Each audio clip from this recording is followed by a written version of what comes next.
ભાવનગર મહાનગરપાલિકા દ્વારા સંચાલિત કુંભારવાડામાં આવેલી અક્ષર પાર્ક સોસાયટીમાં કન્યા શાળામાં પંખો છે તે વિદ્યાર્થીનીના માથે પડતા ગંભીર ઈજા તેને થઈ છે, જેની વિગતે વાત કરીશું અમારા અહેવાલમાં। વૈષ્ણવજન તો તેને કહીએ જે પીડ પરાઈ જાનાને રે। નમસ્કાર દર્શક મિત્રો, નવજીવન ન્યૂઝમાં આપનું સ્વાગત છે। હું છું આપનો યશપાલ સિંહ ચૌહાણ। ભાવનગર મહાનગરપાલિકા એક તરફ વિકાસના બણગા ફૂંકી રહી છે, ત્યારે ભાવનગર શહેરના કુંભારવાડા વિસ્તારમાં આવેલ અક્ષર પાર્કમાં 49 નંબરની જે કન્યા શાળા આવેલી છે, ત્યાં ગઈકાલે એક વિદ્યાર્થીની માથે છે તે પંખો પડ્યો હતો। સદનસીબે આ વિદ્યાર્થીના માથા ઉપર પંખો નહોતો પડ્યો ને તેની પીઠના ભાગે પંખો પડતા ગંભીર હાલતે આ વિદ્યાર્થીને હોસ્પિટલમાં લઈ જવામાં આવી હતી। 49 નંબરની જે આ શાળા છે તેમાં ભાવનગર શહેરની સૌથી વધુ વિદ્યાર્થીઓની સંખ્યા ધરાવતી આ શાળા છે। 3000 જેટલા વિદ્યાર્થીઓ છે તે આ શાળામાં શિક્ષણ લઈ રહ્યા છે। ભાવનગર મહાનગરપાલિકા છે તે એક તરફ છે તે શિક્ષણને લઈને તાઇફાઓ કરતી છે તે નજરે પડે છે। બેટી બચાવો બેટી ભણાવોની વાતો થતી હોય છે, શિક્ષણના અનેક તાઇફાઓ છે તે થતા હોય છે, શાળા પ્રવેશોત્સવના અનેક તાઇફાઓ થતા હોય છે। તેની વચ્ચે આ એક ઘટના સામે આવતા સમગ્ર વિસ્તારમાં ચકચાર મચી જવા પામ્યો હતો। આ મામલે જ્યારે આ વિસ્તારના જે નવનિયુક્ત કોર્પોરેટર છે કોંગ્રેસના કિશન મેર, તેમને ખ્યાલ આવ્યો હતો ત્યારે તેઓ આ સ્કૂલ ખાતે પહોંચી ગયા હતા। આ મામલે કિશન મેરનું શું કહેવું છે પહેલા તેને પણ સાંભળો। કિશન મેર, નગરસેવક, કુંભારવાડા, વોર્ડ નંબર 2, ભાવનગર મહાનગરપાલિકા। અચ્છા કિશનભાઈ, ગઈકાલે આપના વોર્ડમાં સરકારી સ્કૂલમાં એક પંખો પડવાની ઘટના બની છે, શું છે વિગત? શાળા નંબર 49 જે અક્ષરપાર્ક સોસાયટી ખાતે સ્થિત છે, ત્યાં ચાલુ ક્લાસ દરમિયાન એક વિદ્યાર્થીની ઉપર પંખો પડ્યો હતો। જો આ સરકાર પ્રવેશોત્સવના નામે તાઇફાઓ કરી રહી છે, ભાવનગર મહાનગરપાલિકાના કમિશનર સાહેબ રીલ્સમાં વ્યસ્ત છે, ભાવનગરના અન્ય પદાધિકારીઓ પણ રીલ્સમાં વ્યસ્ત હોય, ત્યારે મારે આપને કહેવું છે, આપના માધ્યમથી કહેવું છે કે આવી ઘોર બેદરકારી જો સામે આવી હોય, જો સદનસીબે કોઈ જાનહાની થઈ નથી, પરંતુ જો કોઈનો જીવ ગયો તો તેના માટે કોણ જવાબદાર રહે?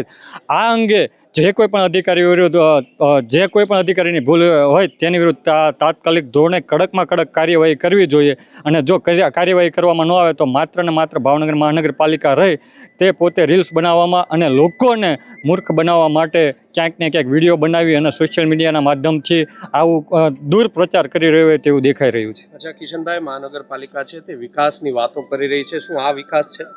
જી, હું આપના માધ્યમથી ફરી કહેવા માંગુ છું, પ્રવેશોત્સવના નામે તાઇફાઓ કરવામાં આવ્યા, પ્રવેશોત્સવના કાર્યક્રમમાં IAS અધિકારીઓને બોલાવવામાં આવ્યા, પદાધિકારીઓને બોલાવવામાં આવ્યા, તો આ જેટલા પણ સ્ટેજ ઉપર બેઠા હતા તેમનું બાળક હું સરકારી શાળામાં ભણે છે? જો ભણતું હોય તો મને એક દાખલો દેખાડે તો ક્યાંક ને ક્યાંક સરકારી શાળા ખાડે ગયેલી હોય તેવું સ્પષ્ટ સાબિત થાય છે।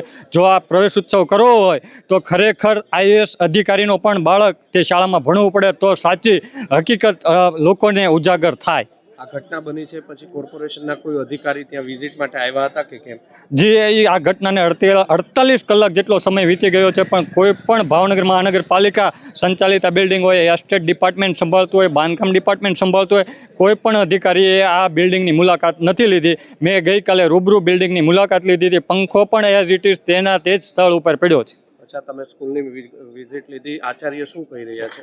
આચાર્યને મેં મુલાકાત કરી, આચાર્યએ કીધું કે ભાઈ આ બાબતે અમે શું કરી શકીએ, અમે ભણાવવાનું કામ કરતા હોય, તેમની વાત પણ ખરી છે, કારણ કે જે કાંઈ પણ જવાબદારી હોય છે તે બિલ્ડિંગ વિભાગની હોય છે, ભાવનગર મહાનગરપાલિકાની હોય છે। અચ્છા કિશનભાઈ, આ જે ઘટના થઈ, ક્લાસમાં CCTV કેમેરા છે, પરંતુ સ્કૂલના સંચાલકો છે તે ગલ્લા કલ્લા કરી રહ્યા છે CCTV આપવા બાબતે। જી, ખાસ કરીને તમામ ક્લાસરૂમમાં CCTV છે, પરંતુ ક્યાંક ને ક્યાંક ઘોર બેદરકારી છે અને તે ઉજાગર ન થાય, લોકો સુધી પહોંચે નહીં, એટલા માટે ક્યાંક ને ક્યાંક પોતાની ભૂલ હોય તે રીતે પોતાના CCTV જ છુપાવી રહ્યો હોય તેવું દેખાઈ રહ્યું છે। અચ્છા, કેબિનેટ મંત્રીનો આ વિસ્તાર છે, તે વિસ્તારમાં જો આવી ઘટના બનતી હોય, નિર્દોષ બાળકો છે તેનો ભોગ લેવાઈ જાય, આ તો સદનસીબે આ બાળકી બચી ગઈ છે। જી, ખાસ કરીને મારા આપના માધ્યમથી કહેવા માગું છું, ભાવનગર પશ્ચિમના ધારાસભ્ય અને ગુજરાત સરકારના મંત્રી આ જ વિસ્તારમાં પ્રવેશ ઉત્સવના નામે તાઇફાઓ કરવા માટે આવ્યા હતા।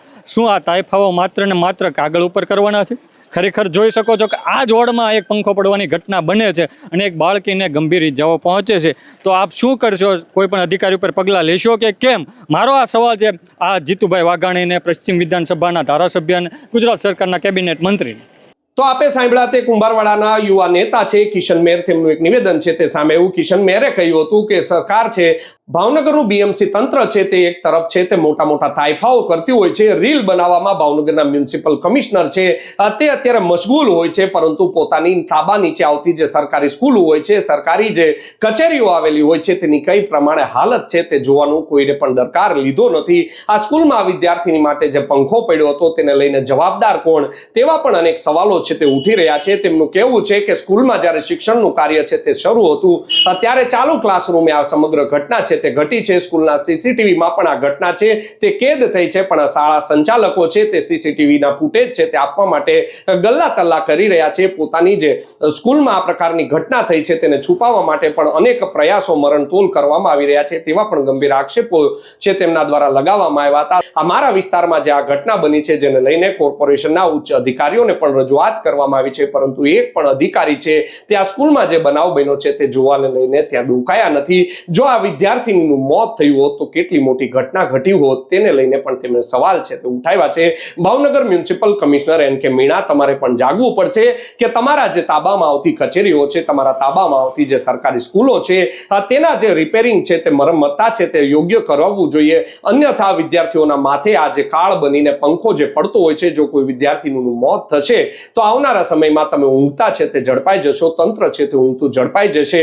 આ તમામ સ્કૂલોમાં છે તે ચેકિંગ કરાવવું જોશે કે કોઈ સળિયા છે તે સડી નથી ગયા, કોઈ સળિયા છે તે તૂટી તો નથી ગયા, અને આના પંખા જે પડી રહ્યા છે તેને લઈને પણ તમારે જાગવું પડશે. અન્યથા મેં કહ્યું તેમ આગામી સમયમાં કોઈ વિદ્યાર્થી કે વિદ્યાર્થીની માથે જો આ પંખો પડશે ને કોઈનું મોત થશે તો મોટી ઘટનાના જવાબદાર કોણ રહેશે, તેને લઈને પણ અનેક સવાલો છે તે ઉઠી રહ્યા છે. કિશન મેરે સાથે તેવા પણ આક્ષેપ લગાવ્યા છે કે ભાવનગરનો આ કુંભારવાડા વિસ્તાર છે તે રાજ્ય કક્ષાના જે મંત્રી છે જીતુ વાઘાણી, તેના વિસ્તારમાં આ પ્રકારની ઘટના ઘટી છે, જેને લઈને પણ અનેક સવાલો છે તેમને ઉપસ્થિત કર્યા હતા. જોવું રહ્યું આગામી સમયમાં ઘોર નિંદ્રામાં સૂતેલું ભાવનગર મ્યુનિસિપલ તંત્ર છે, ભાવનગર મ્યુનિસિપલ કમિશનર છે કે રીલ બનાવવામાં તેઓ માહેર હોય છે. કરોડો રૂપિયાનું રીલ બનાવવાનો જે કોન્ટ્રાક્ટ છે તે ગેરકાયદેસર રીતે આપી દેવામાં આવ્યો છે, તેવા પણ અનેક આક્ષેપો આગામી સમયમાં લાગ્યા હતા. પરંતુ આ કમિશનર છે અથવા તો અધિકારીઓ છે તેમના પેટનું પાણી પણ હલતું નથી કે ગેરકાયદેસર રીતે આ કરોડો રૂપિયા ચૂકવી દેવામાં આવે છે. તેની વચ્ચે હવે આ નવા વિવાદમાં ભાવનગર મ્યુનિસિપલ કમિશનર, ભાવનગર મ્યુનિસિપલનું તંત્ર છે તે સપડાયું છે. જોવું રહ્યું આગામી સમયમાં ભાવનગર મ્યુનિસિપલનું જે તંત્ર છે તે તમામ સ્કૂલમાં ચેક કરવું પડશે, તમામ સ્કૂલમાં ચેકિંગ કરાવવું પડશે, થર્ડ પાર્ટી ઇન્સ્પેક્શન પણ તેમને કરાવવું પડશે કે આ પ્રકારના કેટલા પંખાઓ છે નવી નક્કોર બનેલી જે શાળાના ઓરડા છે તેમાં જર્જરિત થઈ ગયા છે. જોવું રહ્યું આગામી સમયમાં તંત્ર દ્વારા હવે કયા પ્રકારના પગલાં ભરવામાં આવે છે કે પછી ઘોર નિંદ્રામાં તંત્ર સૂતું રહેશે અને કોઈનું મોત થાય તેની રાહ છે તે આ તંત્ર જોયા કરશે. યશપાલસિંહ ચૌહાણ, નવજીવન ન્યૂઝ, ભાવનગર.